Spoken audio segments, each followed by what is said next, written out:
Do you ever wake up and you're not able to feel your feet? This is a common occurrence for someone living with multiple sclerosis. Multiple sclerosis, or MS, is an autoimmune disease that affects the central nervous system. It is an unpredictable disease that disrupts the flow of information from the brain to the body, and between the brain cells itself. About 200 cases of MS are diagnosed in the United States each week.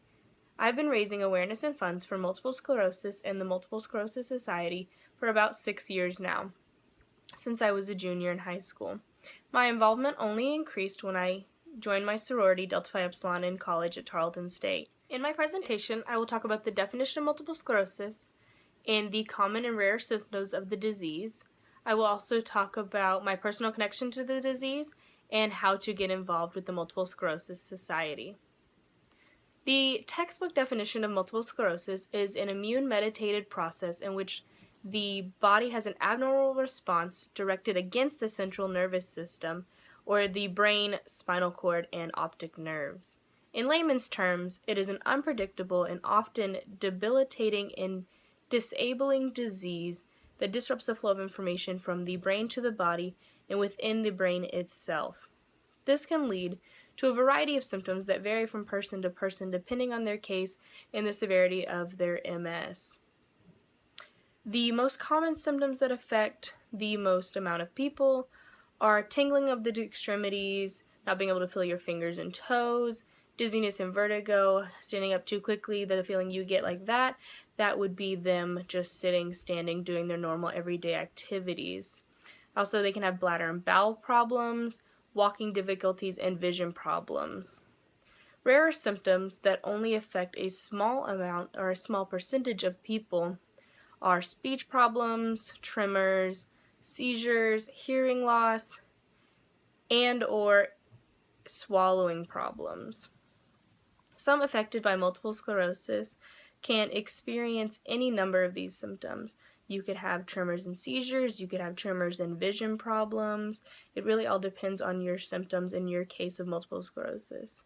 It is such a different and rare disease that it needs awareness and funds to find treatments and to find a cure. My personal connection to multiple sclerosis and raising funds and awareness for the Multiple Sclerosis Society and the disease started when I was a junior in high school when one of my close friends, Kelly Sims, was diagnosed at the young age of 15 years old with multiple sclerosis. Before I had met Kelly, I had never even heard of the disease of multiple sclerosis or MS or anything like it. She changed the way I looked at the disease, and she taught me everything about it. She taught me what the different symptoms were and how each varied from person to person. And she explained to me why people needed to know about multiple sclerosis and why we need to raise funds and awareness for this disease and for treatments and to one day find a cure. And since then, she started a passion in me to keep fighting for this cause and helping spread awareness for multiple sclerosis. And so I've been doing that for the past 6 years. And my passion for raising awareness for multiple sclerosis only continued when I joined my sorority, Delta Phi Epsilon, in 2015. We, as a sorority, adopted multiple sclerosis as one of our local philanthropies for one of our sorority sisters, Elsa, who lives with this disease every day of her life, and she's still living with it.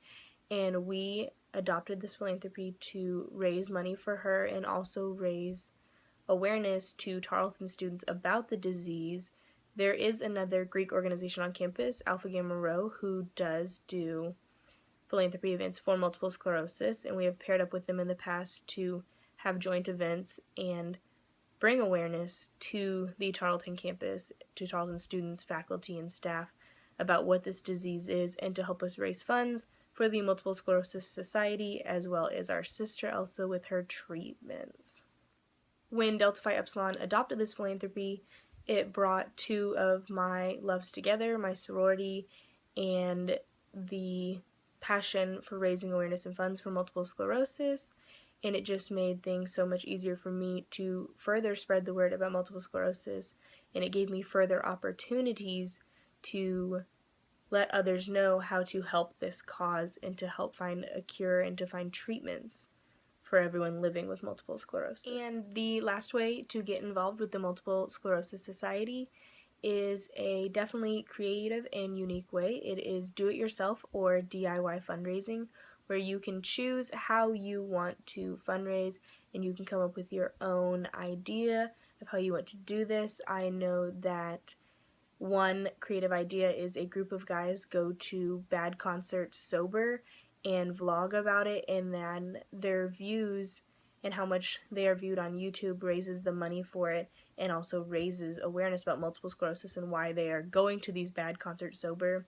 Myself, in high school, I made cupcakes with the slogan "Cupcakes for Kelly" for my high school friend, and raised awareness that way and sold cupcakes during school. So that is do-it-yourself fundraising, and a lot of people choose to do this so they are not put into the box of having to go to a walk or a bike MS or a muck fest, and they can do what they can with what they have to raise awareness for multiple sclerosis.